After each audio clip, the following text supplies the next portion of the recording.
behind us. That was Sam's running booth. Now our engineer's recording office behind that is the parking lot. That's it. So it might not seem like much, just these 3 little rooms. That's all they had here for Sun Records in the 1950s. That was all it consisted of. But it may not seem like much, but we are not a museum, not a replica. This is the real deal. We still use it. They used it back then, yeah. So good job, guys. You're some of the lucky ones that get to use this room. Pretty amazing. Yay! Yes, good job. So to pick back up on that storyline we had going from upstairs, it's now a year after my happiness. It's July 5th, 1954. Sam has brought Elvis back up here to this room to try out and make his first professional recording. He's teamed him up with some musicians that would hang out and work with him for years to come. First of all, there was a guy up here by the name of Scotty Moore on guitar standing right in front of you. That was Scotty's spot. Yay! Do you play? I don't play. I will a little bit later. Okay, right there we had Bill Black on the bass, and right in between your 2 feet right there, that was where Bill's big stand-up bass carved a space out, carved a notch into the floor under your foot. Elvis Presley, he would have been standing right where I am with his back to that window so he didn't have to see Sam. So they were all up here that night. This is July 5th. They're doing old country songs, and Sam, once again, he is unimpressed with what he's heard from Elvis. He does not dig this fella, not sold on this guy. He's about to send them all home.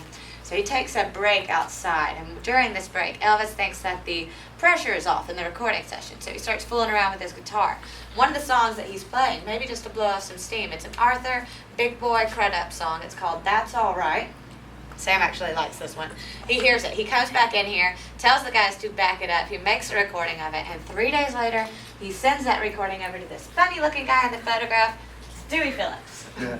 Now, Dewey wasn't related to Sam, same last name, but he's really, really important to this story because he had the hottest radio show in the South at that point in time. It was a program called Red, Hot, and Blue. Radio back then, that was like MTV now. That's how you were publicized as an artist. So this is a changing point in Elvis's career. I'm going to play you guys some of the airtime from his show that afternoon. So first you're going to hear Dewey's voice. He's a very fast talker, very hard to understand. Southern accent. He's a wild man on the air, so don't be alarmed. But if you had actually been tuning in to his show, Red, Hot, and Blue, on that afternoon, this is what you would have heard. Oh, yes, sir, good people, so Phillips. Let's bring the hottest cotton-picking thing in the country, Red Hot Blue, coming through WHBQ and Hotel Tisca on the magazine floor. Is that right, Diz? That's right. Why you call Sam Putney? No, I got to call Sam, Diz. Ah, Pete Pick. How you getting on there, Ern? Tennessee Ern. How you doing, buddy? Pretty good, Putney.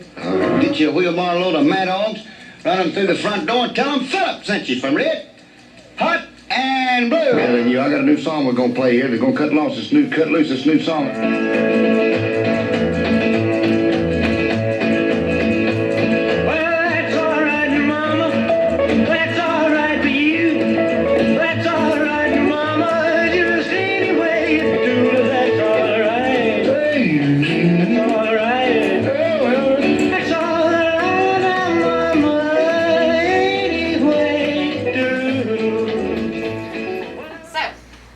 It was so popular that afternoon on the radio. Dewey ended up playing it about 14 more times over the next 3 hours.